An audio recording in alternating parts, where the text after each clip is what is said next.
We're here to remember and honor our friend Joe Peppito.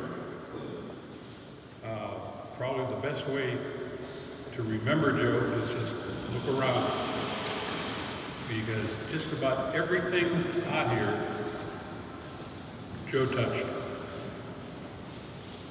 And it may not have been the way a lot of us wanted it to be, but it was the way Joe wanted it to be, and that was reason enough.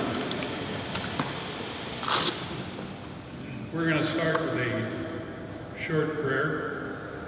This is a standard Southern California wing service. And we're going to start with Ecclesiastes, verses 3 to 8. To everything there is a season, and a time for every purpose under heaven. A time to be born, and a time to die. A time to plant, and a time to pluck up that which is planted. A time to kill, and a time to heal. A time to break down, and a time to build up. A time to weep, and a time to laugh. A time to mourn, and a time to dance. A time to cast away stones, and a time to gather stones together. A time to embrace, and a time to refrain from embracing. A time to get, and a time to lose. A time to keep, and a time to cast away. A time to rend, and a time to sow. A time to keep silent, and a time to speak. A time to love, and a time to hate. A time of war, and a time of peace.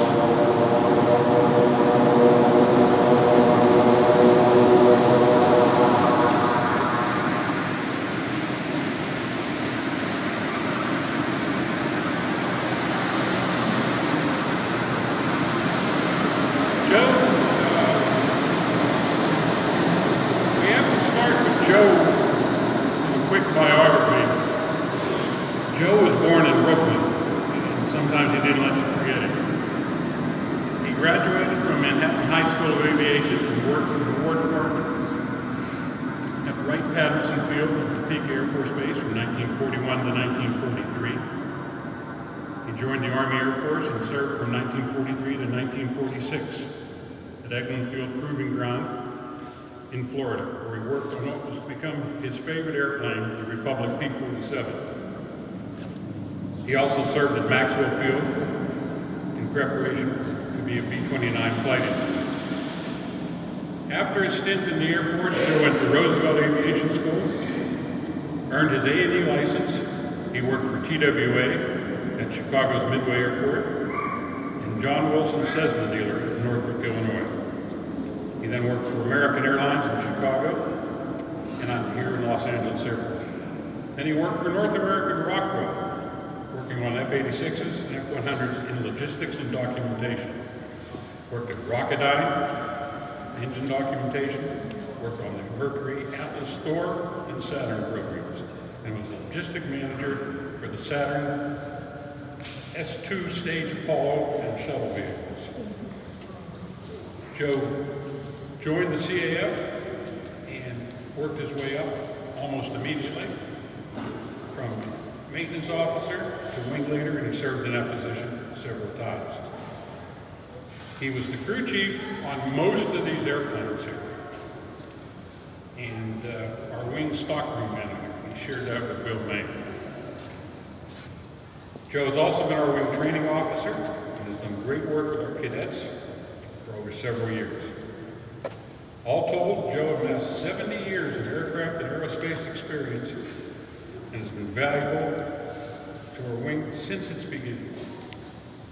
He was married to Marge for 69 years, and they have 4 children, 10 grandchildren, and 15 grandchildren.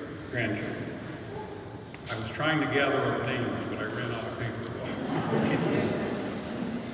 Recently, Joe was awarded the Charles Taylor Maintenance Award. Charles Taylor, in case you don't know, was the first aviation mechanic. He was a machinist who worked for the Wright brothers. So that makes him the first A&P mechanic. He had 91 years on this earth, and 70 of them basically working on airplanes.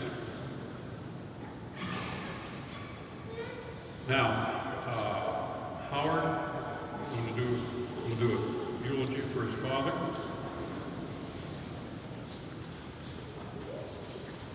Thank you.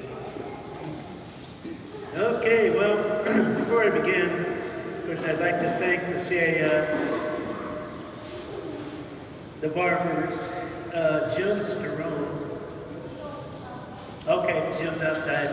And I'd also like to thank all of you for showing up, being here. I definitely would like to thank on behalf of my mom and sister and me.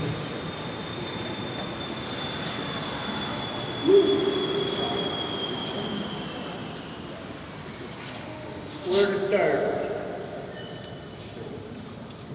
Well, you covered most of the highlights of my dad's early career, which I had detailed out, but you know, he took us all around Chicago, Lawndale, Canova Park. 1963, we moved out here to the new frontier of Newbury Park, and oh my gosh, what a great time that was.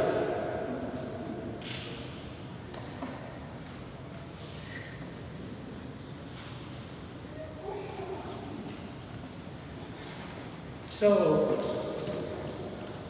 give me strength, Eric.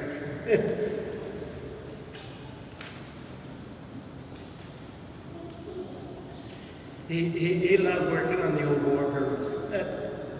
Coming here was like his rejuvenation of life. He retired early, 59 years old, and got the phone call from Jim Mann here. Hey, Joe, you know, we understand you've done that before.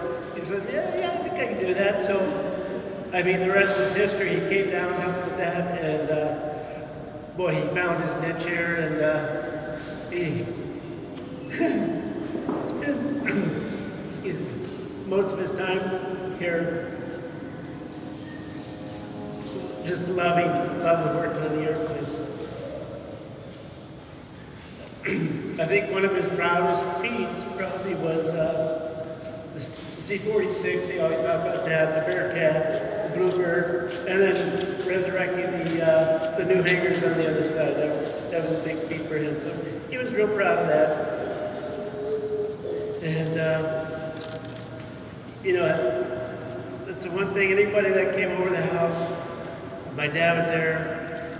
If you wanted to say anything to my dad, we'd always caution him, don't ask anything questions about the CAF, because if you are, you're going to be talking for about half an hour or more, because he's going to tell you everything about the CAF.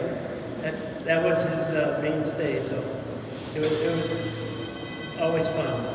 It was a lot of fun. You know, I could go on and on and on, but he was a good provider.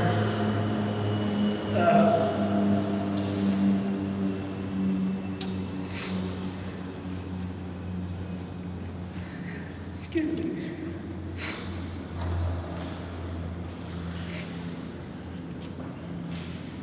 I just finished that. He loved my mom very much, and us, and we miss him.